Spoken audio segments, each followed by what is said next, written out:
Have you ever wondered how your phone knows exactly where you are? It is not because your phone asks the satellites, "Hey, where am I?"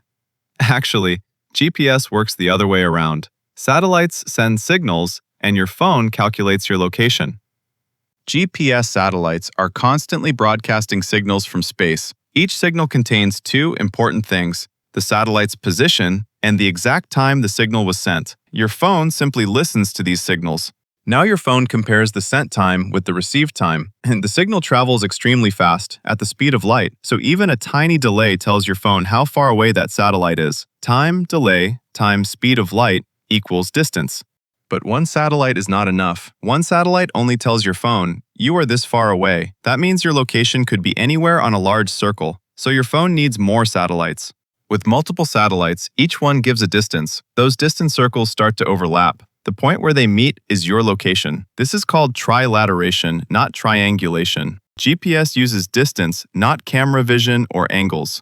So why does GPS usually need 4 satellites? Because satellites have super accurate atomic clocks. Your phone does not. The 4th satellite helps correct your phone's tiny clock error. Without that correction, your location could be way off.